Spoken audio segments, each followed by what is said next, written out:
મારા દરેક વાલા મિત્રોને જય શ્રી કૃષ્ણ. મારું નામ કમલેશ દવે, સામવેદ આચાર્ય, સુરત, ગુજરાતથી.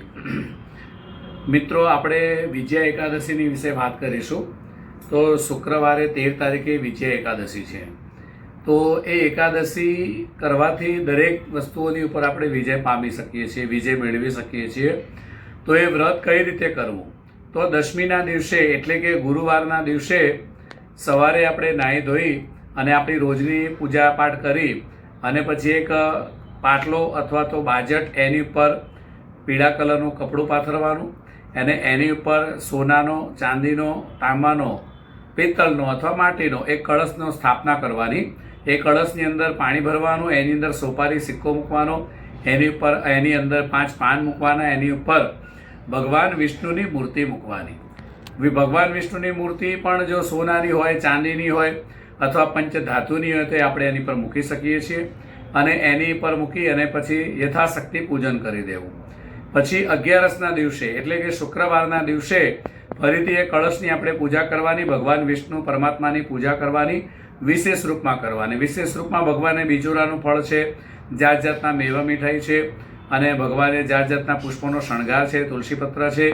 એવી રીતે ભગવાનને પ્રસન્ન કરવાના અને એવી રીતે આપણે પૂજા કરવાની. એ દિવસે આપણે કથા સાંભળવાની અને વ્રત કરવાનું, ઉપવાસ કરવાનો. પછી 12ના દિવસે એ કળશ આપણે લઈ જઈ નદી હોય, સમુદ્ર હોય, તળાવ હોય અથવા કોઈ ઝરણું પડતું હોય એવું, અથવા નાનું કોઈક જળાશળ હોય, પાણીની પરબ હોય, તો એવી જગ્યા ઉપર એ કળશને આપણે લઈ જવાનું ભગવાન વિષ્ણુની પ્રતિમા સાથે. અને ત્યાં આગળ ભગવાન વિષ્ણુની કળશની ઉપર ફરીથી એની પૂજા કરી અને પછી એ કળશ અને પ્રતિમા એટલે કે ભગવાનની મૂર્તિ સાથે આપણે યોગ્ય બ્રાહ્મણ એટલે કે સુપાત્ર બ્રાહ્મણ હોય એને આપણે દાનમાં આપી દેવાનું. એ કરવાથી દરેક વસ્તુ ઉપર તમે વિજય મેળવી શકો છો. એ સિવાય ભગવાન તમારી બધી મનોકામના પૂર્ણ કરે છે. અને જે તમારી ઈચ્છા હોય એ ભગવાનની સામે તમે રજૂ કરો છો તો યથાશક્તિ એટલે કે ટૂંક સમયમાં ભગવાન આપણી મનોકામના પૂર્ણ કરે છે. એવું આ વિજયા એકાદશીનું વ્રત છે, શુક્રવારે 23 ફેબ્રુઆરી 2026. તો ચોક્કસપણે મિત્રો યાદ રાખીને આ વ્રત કરજો. જો ન સમજ પડે તો અમારા આ વિડીયોની અંદર નંબર આપેલો છે, એનાથી પણ તમે કોન્ટેક્ટ કરી શકો છો.